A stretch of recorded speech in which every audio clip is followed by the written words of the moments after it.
Assalamualaikum warahmatullahi wabarakatuh. Apa kabar anak hebat Ustazah? Semoga antum semua masih tetap semangat ya dalam belajar. Oke, anak-anak Ustazah, kali ini kita belajar eh, tema 1 subtema 3, yaitu materi bahasa Indonesia.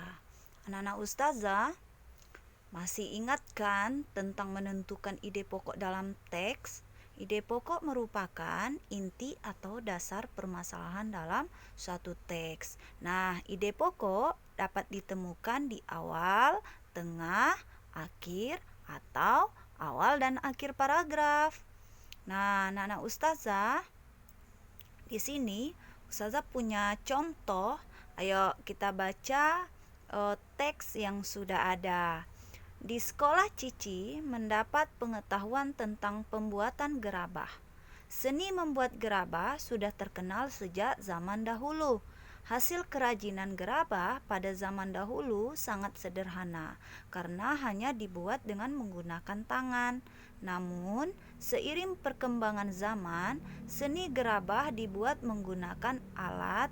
Hasil kerajinannya pun lebih bervariasi.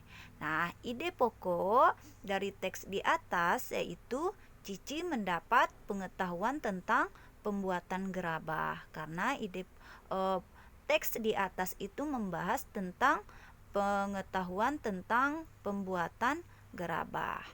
Kemudian di sini ada menentukan ide pokok berdasarkan gambar. Nah, dari gambar anak-anak ustazah sudah bisa menentukan ide pokok. Caranya, antum perhatikan apa saja yang ada pada gambar dan bagaimana situasi dalam gambar tersebut. Kemudian, antum dapat menentukan ide pokok dari gambar berdasarkan objek-objek yang ada pada gambar tersebut. Contohnya, nah di sini anak-anak ustazah sudah tahu kan ada gambarnya menebang pohon dan mengambil kayunya. Jadi ide pokok pada gambar tersebut adalah pohon ditebang untuk diambil kayunya. Itu menentukan ide pokok pada sebuah gambar. Kemudian di sini ada kita mencari ide pokok menggunakan diagram pohon.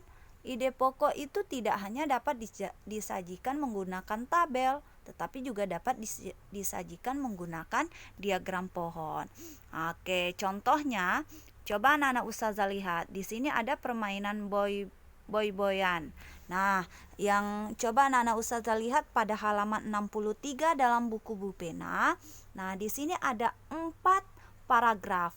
Jadi, di dalam 4 paragraf, anak-anak ustazah bisa membuat 4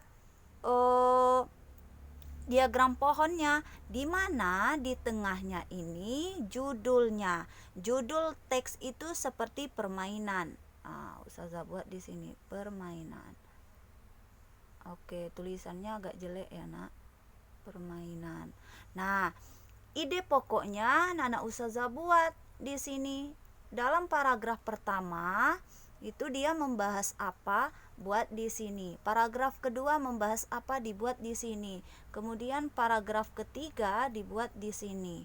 Paragraf 4 dibuat di sini. Itu menentukan ide pokok di dalam sebuah diagram pohon. Nah, ide pokoknya kita buat di kotak-kotak di sini ya.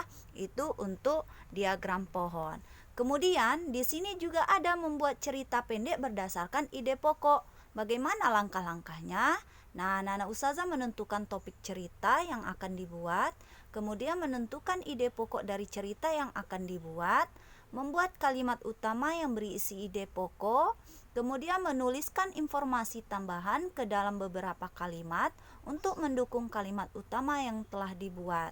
Kemudian merangkai kalimat-kalimat tersebut hingga menjadi sebuah cerita pendek yang urut. Memperhatikan ejaan dan pemilihan kata saat membuat dan merangkai kalimat menjadi cerita pendek. Itu langkah-langkah membuat cerita berdasarkan ide pokok. Nah, anak-anak ustazah semoga paham untuk pembelajaran ide pokok muatan bahasa Indonesia. Tetap semangat ya anak-anak ustazah. Ustazah akhiri dengan wassalamualaikum warahmatullahi wabarakatuh.